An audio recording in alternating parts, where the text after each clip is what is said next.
Dan sesungguhnya telah kami berikan hikmah kepada Luqman. Quran Surah Luqman ayat 12. Luqman Hakim adalah seorang laki-laki yang dikaruniai hikmah oleh Allah berupa ilmu, agama, dan kebenaran dalam ucapan. Dia memberi fatwa sebelum Nabi Daud diutus dan sempat menjumpai masanya. Lalu Luqman menimba ilmu dari Nabi Daud dan meninggalkan fatwanya sendiri. Mujahid berkata, Luqman adalah seorang budak hitam dari Habasyah. Tebal kedua bibirnya dan lebar kedua telapak kakinya. Pada suatu hari, ketika dia duduk di majelis, sedang berceramah kepada orang banyak, datanglah seorang laki-laki menemuinya. Lalu bertanya, "Bukankah engkau yang tadi mengembala kambing di tempat ini dan itu?" Luqman menjawab, "Benar." Lelaki itu bertanya, "Lalu apa yang menghantarkanmu sampai pada kedudukan terhormat seperti yang kulihat sekarang ini?" Luqman menjawab, "Benar dalam berbicara dan diam terhadap hal-hal yang bukan menjadi urusanku." Allah bercerita tentang pesan Luqman. Dan ingatlah ketika Luqman berkata kepada anaknya, pada waktu ia memberi pelajaran kepadanya, "Hai anakku, janganlah kamu mempersekutukan Allah. Sesungguhnya mempersekutukan Allah adalah benar-benar kezaliman yang besar." Quran Surah Luqman ayat 13. Luqman berpesan kepada anaknya untuk beribadah kepada Allah semata, tidak mempersekutukannya dengan sesuatu apapun, karena syirik adalah dosa yang paling besar. Allah melanjutkan cerita Luqman.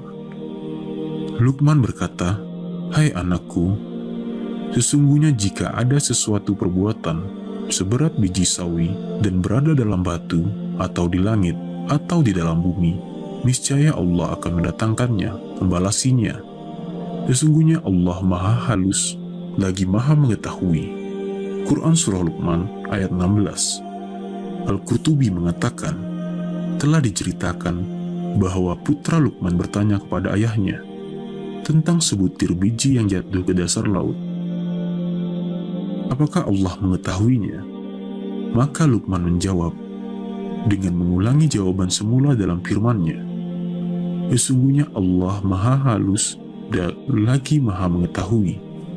Quran Surah Luqman ayat 16. Luqman terus-menerus memberikan pengarahan kepada putranya dalam pesan selanjutnya. Kisahnya disebutkan dalam firman-Nya, "Hai anakku, dirikanlah sholat dan suruhlah manusia mengerjakan yang baik, dan cegahlah mereka dari perbuatan yang mungkar, dan bersabarlah terhadap apa yang menimpa kamu. Sesungguhnya yang demikian itu termasuk hal-hal yang diwajibkan oleh Allah." Quran Surah Luqman ayat 17. Ibnu Katsir rahimahullah mengatakan dalam kitab tafsirnya, "Dirikanlah sholat lengkap dengan batasan-batasan, fardu-fardu, dan waktu-waktunya. Perintahkanlah yang baik dan cegahlah yang mungkar sesuai kemampuan dan jerih payahmu, karena untuk merealisasikan amar ma'ruf dan nahi mungkar, pelakunya pasti akan mendapat gangguan dari orang lain.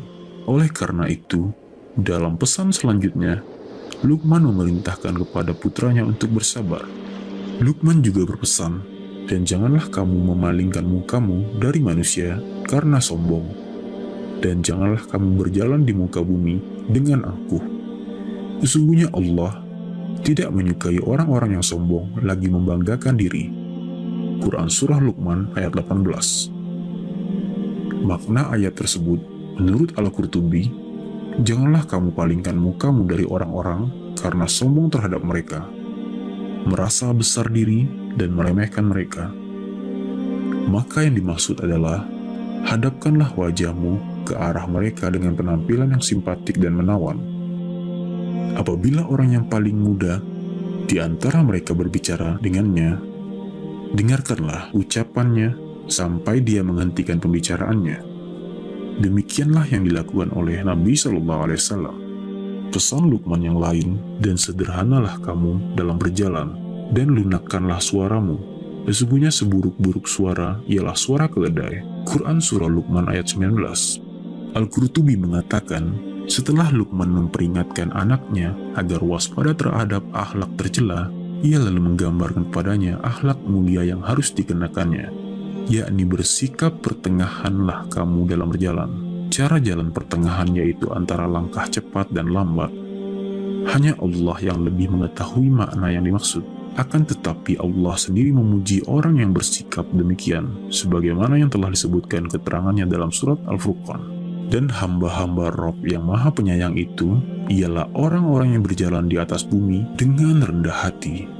Quran Surah Al-Furqan ayat 63. Lunakkanlah suaramu, maksudnya kurangilah suaramu dari suara yang keras. Dan dengan kata lain, janganlah kamu memaksakan diri mengeluarkan suara yang sangat keras, tetapi dalam batasan seperlunya.